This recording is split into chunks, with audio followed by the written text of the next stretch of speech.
আসসালামু আলাইকুম সুপ্রিয় দর্শক, আজ ৩রা মে ২০২৬ এমন একটি খবর নিয়ে আপনাদের সামনে হাজির হয়েছি যে খবরের জন্য দেশের লক্ষ লক্ষ সরকারি কর্মকর্তা ও কর্মচারী দীর্ঘদিন ধরে অপেক্ষা করে আসছিলেন। আজকের এই প্রতিবেদনটি শেষ পর্যন্ত দেখুন, কারণ মাঝপথে ভিডিও বন্ধ করলে সবচেয়ে গুরুত্বপূর্ণ তথ্যটি আপনার কাছে পৌঁছাবে না। তাহলে চলুন সরাসরি মূল বিষয়ে আসি। পয়লা বৈশাখ ১৪৩৩ অর্থাৎ ১৪ই এপ্রিল ২০২৬ তারিখে বাংলাদেশের রাজনৈতিক ও প্রশাসনিক অঙ্গনে একটি অত্যন্ত তাৎপর্যপূর্ণ ঘোষণা এল। নববর্ষের এই শুভ দিনে প্রধানমন্ত্রী তারেক রহমান সরকারি চাকরিজীবীদের জন্য বহুল প্রতীক্ষিত নবম জাতীয় বেতন স্কেল নিয়ে চূড়ান্ত একটি বার্তা দিলেন।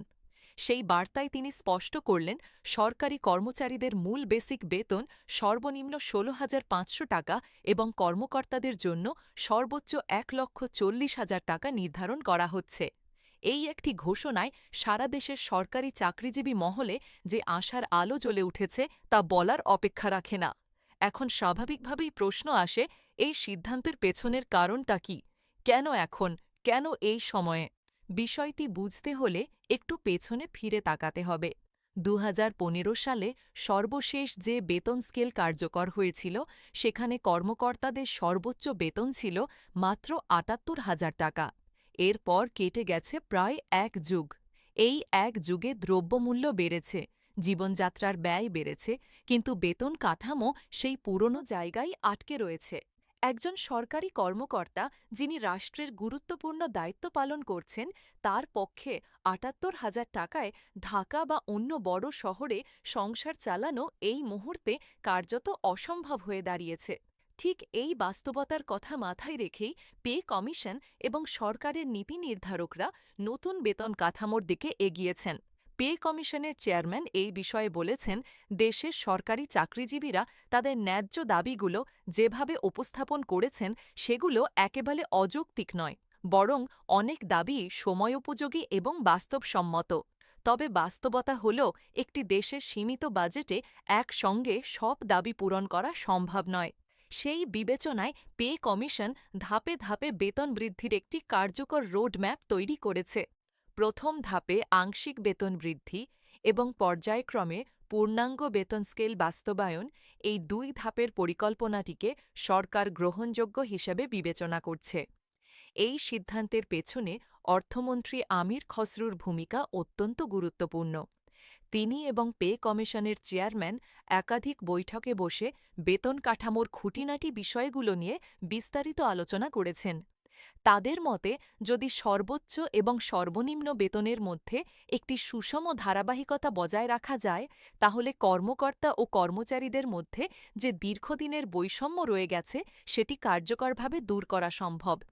এবং সেই লক্ষ্যকে সামনে রেখেই কর্মচারীদের জন্য ১৬,৫০০ টাকা এবং কর্মকর্তাদের জন্য ১,৪০,০০০ টাকার এই নতুন কাঠামোটি নির্ধারণ করা হয়েছে।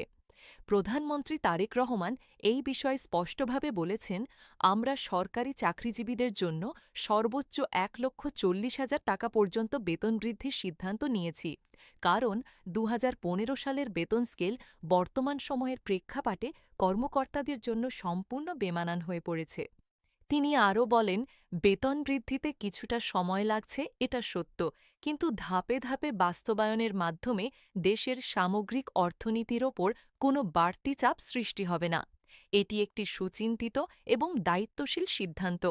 এখন সবচেয়ে গুরুত্বপূর্ণ যে প্রশ্নটি সরকারি চাকরিজীবীদের মনে ঘুরপাক কাটছে সেটি হল, কখন থেকে এই বেতন কার্যকর হবে। এই প্রশ্নের উত্তরে জানা গেছে, প্রথম ধাপে আগামী ঈদ থেকেই নতুন বেতন কাঠামো কার্যকর করার পরিকল্পনা রয়েছে। অর্থাৎ আসন্ন ঈদ থেকে সরকারি চাকরিজীবীরা নতুন হারে বেতন পেতে শুরু করবেন বলে আশা করা হচ্ছে।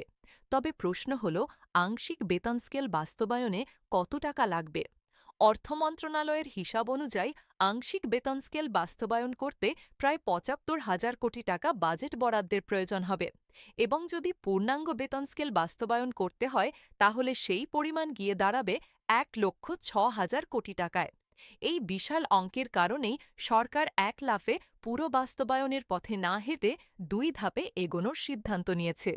এই পরিকল্পনার বিষয়ে অর্থমন্ত্রী আমির খুসরু এবং বাংলাদেশ ব্যাংকের গভর্নর আর্থিক চাপ ও ঘাটতির বিষয়গুলো নিয়ে আলাদাভাবে বৈঠক করেছেন। তারা একমত হয়েছেন যে ২ ধাপে বেতন বৃদ্ধি করা হলে আর্থিক ঘাটতির কোনো ঝুঁকি থাকবে না। দেশের মুদ্রাস্ফীতি নিয়ন্ত্রণে রেখে এই বিশাল ব্যয়ভার বহন করা সম্ভব হবে। সরকার স্পষ্টভাবে বলেছে, সরকারি কর্মচারীদের বেতন বৃদ্ধির সঙ্গে সঙ্গে যদি দেশের অর্থনীতিতে অস্থিরতা তৈরি হয়, সেটি কারোর জন্যই কাম্য নয়। তাই সুচিন্তিত এই পরিকল্পনা অনুযায়ী এগিয়ে যাওয়াই হবে সবচেয়ে বুদ্ধিমানের কাজ। এছাড়া গ্রেড ভিত্তিক বেতনের যে তালিকা নিয়ে পে কমিশন এবং সংশ্লিষ্টরা আলোচনা করেছেন, সেই আলোচনাগুলোকেও ইতিবাচক হিসেবে মূল্যায়ন করা হয়েছে। প্রতিটি গ্রেডে ন্যায্য ও সুষম বেতন নিশ্চিত করার বিষয়টি এই নতুন কাঠামোর একটি অন্যতম মূল লক্ষ্য। যারা দীর্ঘদিন ধরে নিম্ন গ্রেডে থেকে কম বেতনে দেশের সেবা করে আসছেন, তাদের কথা বিশেষভাবে মাথায় রাখা হয়েছে। সর্বনিম্ন ১৬,৫০০ টাকার যে সীমারেখা নির্ধারণ করা হয়েছে, সেটি এই লক্ষ্যেরই প্রতিফলন। পে কমিশনের চেয়ারম্যান জানিয়েছেন, প্রধানমন্ত্রী তারেক রহমানের সরাসরি নির্দেশনায় সকল পরিকল্পনা বাস্তবায়িত হবে। তিনি যেভাবে নির্দেশনা দেবেন, সেই অনুযায়ী অর্থ মন্ত্রণালয় বাজেট বরাদ্দ নিশ্চিত করবে। এই মুহূর্তে দ্বিতীয় ধাপের বিষয়ে চূড়ান্ত আলোচনা অব্যাহত থাকলেও কোনো নির্দিষ্ট সময়সীমা এখনও ঘোষণা করা হয়নি। তবে সরকারের পক্ষ থেকে জানানো হয়েছে, আগামী ৫ কর্মদিবসের মধ্যে এই বিষয়ে একটি নতুন প্রতিবেদন প্রকাশ পাবে। এই প্রতিবেদনে সম্ভবত দ্বিতীয় ধাপের সময়সীমা, পূর্ণাঙ্গ বেতন স্কেলের বিস্তারিত রূপরেখা এবং গ্রেড ভিত্তিক চূড়ান্ত বেতনের তালিকা প্রকাশ করা হবে। সেই প্রতিবেদনের জন্য সারা দেশের সরকারি চাকরিজীবীরা এখন অধীর আগ্রহে অপেক্ষা করছেন। সব মিলিয়ে বলতে গেলে আজ ৩রা মে ২০২৬ তারিখে যে তথ্যগুলো আপনাদের সামনে তুলে ধরলাম, সেগুলো বাংলাদেশের সরকারি চাকরিজীবীদের জীবনে একটি নতুন অধ্যায়ের সূচনার ইঙ্গিত দিচ্ছে।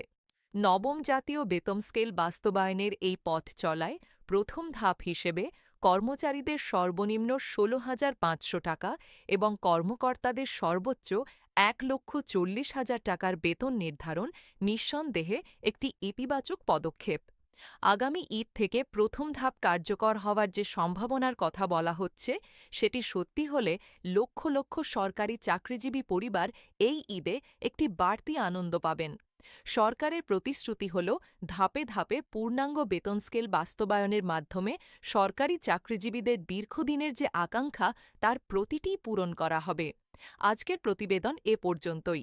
এই বিষয়ে পরবর্তী আপডেট সবার আগে পেতে এখনই চ্যানেলটি সাবস্ক্রাইব করুন এবং বেল আইকনটি চালু রাখুন। আপনার একটি সাবস্ক্রাইব আমাদের আরও ভালো প্রতিবেদন তৈরিতে অনুপ্রাণিত করে। আজকের মতো এখানেই বিদায়। আল্লাহ হাফেজ।